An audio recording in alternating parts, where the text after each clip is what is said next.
మన ప్రభువైన యేసుక్రీస్తు నామములో మీకు అందరికీ వందనాలు, శుభాలు. ఈ దినానికి ఏర్పాటు చేయబడిన వాగ్దానము యెషయా గ్రంథము 38వ అధ్యాయము 15 వచనం. ఆయన నాకు మాట ఇచ్చెను, ఆయనే నెరవేర్చెను. దేవుని బిడ్డలారా, దేవుని వాక్యం తెలియజేయబడతా ఉంది. దేవుడు మాట ఇస్తాడు, ఆ మాటను ఆయన నెరవేరుస్తాడు కదా. దేవుని బిడ్డలారా, హిజ్కియా గారికి దేవుడు 15 సంవత్సరముల ఆయుష్కాలం పెంచెదను అని ఇచ్చాడు. తప్పకుండా దేవుడు 15 సంవత్సరాల ఆయుష్కాలాన్ని పెంచాడు. దేవుని బిడ్డలారా, ఈరోజు మనము కూడా హిజ్కియా విషయంలో ఆలోచన చేయగలిగితే, ఆయన గోడ తట్టు తిరిగి ప్రభు వైపు, దేవా నేను ఎదుట నేను ఏ రీతిగా నడుచుకున్నానో ఒక్కసారి పరిశీలన చేయని కన్నీరు విడుస్తూ ప్రార్థన చేశాడు.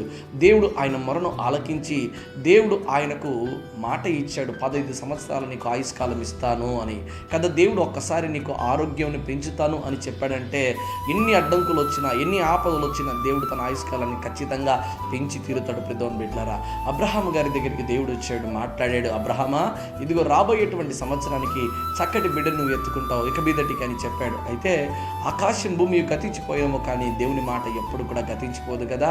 అబ్రహాము గారు నవ్వాడేమో, అయితే శారమ్మ నవ్వింది. అయితే దేవుడు ఆయన మాట చెప్పాడు, నీకు ఖచ్చితంగా ఒక చక్కటి కుమారుని ఇస్తాను అని.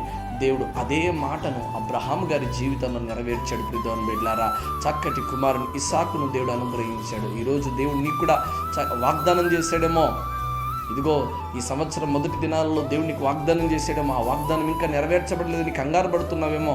అబ్రహాము గారు దేవుని యందు విశ్వాసం ఉంచాడు. అదే రీతిగా హిజ్కియా గారు కన్నీళ్లు విడిచి ప్రార్థన చేశారు.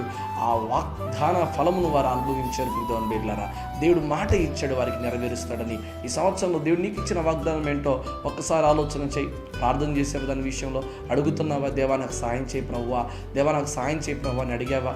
ఒకవేళ నువ్వు ఆ రీతిగా అడక్కోకుండా ఉంటేవేమో, అందుకే ఇంతవరకు నెరవేర్చబడలేదు. ఒక్కసారి నువ్వు కళ్ళు తెరిచి ప్రభువాని ప్రభు దగ్గర అడగగలిగితే దేవుడు తప్పకుండా ఆయన మాట నెరవేరుస్తాడు. ఇదిగో దేవుడు మాట ఇచ్చి మాట తప్పడు. పెద్దోని బిడ్డలారా, కనుక ఈరోజు దేవుడు ఇచ్చిన ప్రతి మాట నీ జీవితంలో నెరవేర్చి గొప్ప ఆశీర్వాదాలు దేవుడు నిత్యముగా దయచేయును గాక. ఆమేన్.